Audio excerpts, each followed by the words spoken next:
Halo, ketemu lagi sama Rojali sekarang ya. Jadi ini tadi lucu, sebenarnya nggak niat kesini gitu.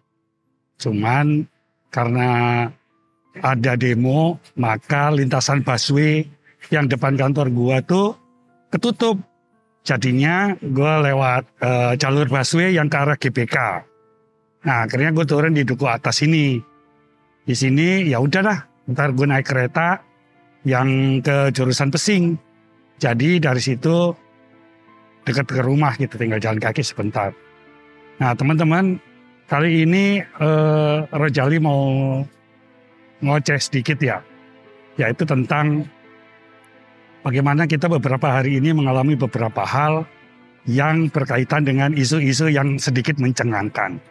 Apa sih yang mencengangkan? Yang mencengangkan antara lain adalah satu, adanya pembunuhan. Dua, adanya penganiayaan terhadap pacarnya. Karena kalah main game. Jadi lucu deh ini.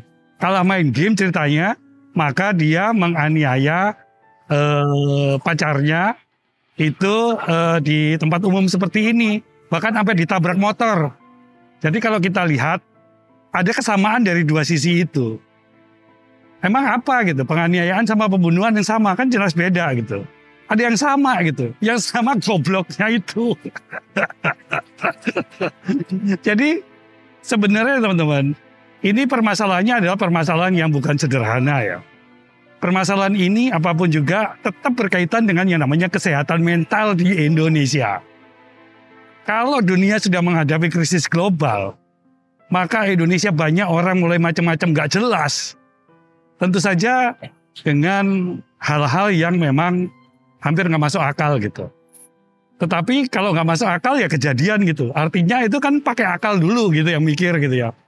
Buat skenario walaupun rusak skenarionya gitu ya. Jadi film juga enggak, padahal kalau jadi film juga bagus gitu. Nah, artinya apa? Kemudian orang berbicara masalah trust and distrust. Terlepas daripada itu, ada kesehatan mental yang terganggu. Jadi ini dulu yang diberesin gitu. Bukankah sudah lama kalau dari Kementerian Kesehatan juga itu menyampaikan sebuah laporan gitu tentang adanya kesehatan mental yang menurun di Indonesia gitu.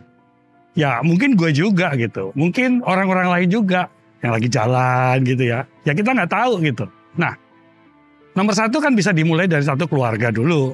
Kemudian keluarga, kemudian yang kedua adalah dari lingkungan pekerjaan itu sendiri. Apakah masing-masing perusahaan sudah menjamin bahwa kesehatan mental itu terjaga dengan baik.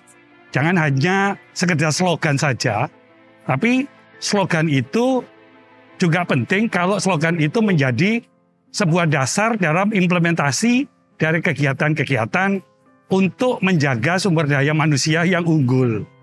Sepintar apapun, kalau terjadi kesehatan mental itu, maka itu nggak unggul lagi gitu. Culun, bukan hanya culun gitu. Akhirnya terjadilah hal-hal yang memang nggak masuk akal. Kalau sudah tidak masuk akal, kehilangan kepercayaan. Kalau sudah nggak dipercaya, ngapain masih di situ gitu. Yang bayar itu kan rakyat gitu. Melalui apa? Melalui pajak. Bukan untuk pembangunan ya, pembangunan itu dari utang. Tapi kalau pajak digunakan untuk anggaran rutin dari negara itu. Nah, anggaran rutin ini termasuk dari belanja, bukan belanja ya. Maksudnya pengeluaran untuk gaji para pegawai itu tadi. Nah, kalau sudah muncul distrust, apakah kita rela gitu? Kalau ternyata dari uang yang kita bayarkan tersebut, ternyata tidak mendapatkan hasil yang baik. Kompetensi secara hard kompetensi mungkin masuk. Tetapi yang lebih penting daripada hard kompetensi tentunya namanya soft kompetensi. Ini jelas nggak masuk. Membuat persekongkolan. Loh banyak loh. Akhirnya kan secara soft kompetensi mereka gagal semua. Masa sih banyak sekali orang pintar di Indonesia. Banyak sekali yang mengaku sudah kuliahan. Banyak sekali yang mengaku punya ekonomi yang cukup. Banyak sekali yang mengaku hidupnya lumayan. Tetapi tingkah lakunya sangat gak lumayan gitu. Mungkin gue juga kayak begitu gitu. Oleh sebab itu, kalau peduli lindungi itu hanya untuk COVID, bagaimana kalau ada peduli lindungi yang untuk mental gitu. Kalau mentalnya nggak sehat, maka hitam gitu. Kalau sudah itu, maka nggak boleh masuk dalam ruangan itu. Maka ini akan menjadi sebuah agenda baru ya. Terlepas dari agenda baru itu, nomor satu adalah Kesehatan mental bukan main-main. Baik orang-orang yang berkeliaran di sini, baik yang nongkrong di sini, baik yang ngomong ini, gue maksudnya, ataupun hal-hal yang lain.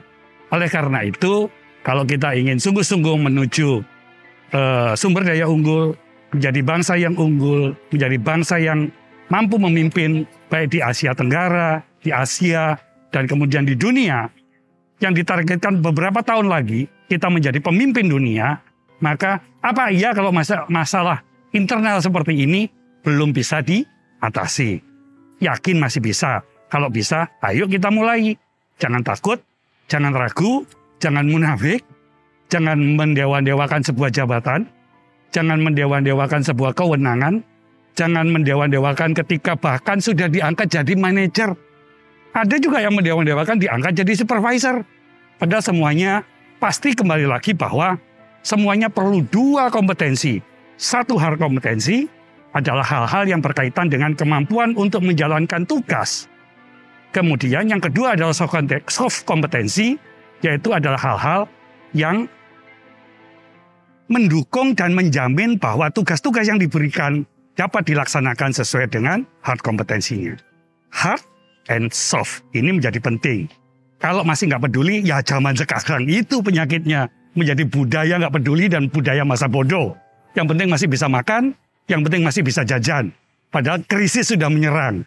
Semuanya seolah-olah nggak ngerasa kalau udah kelaparan, kalau bapaknya udah melarat, bapaknya udah jadi kere, baru mereka semua menjadi sadar bahwa hidup nggak baik-baik saja. Sampai di sini dulu, sampai ketemu lagi. Salam Rojali.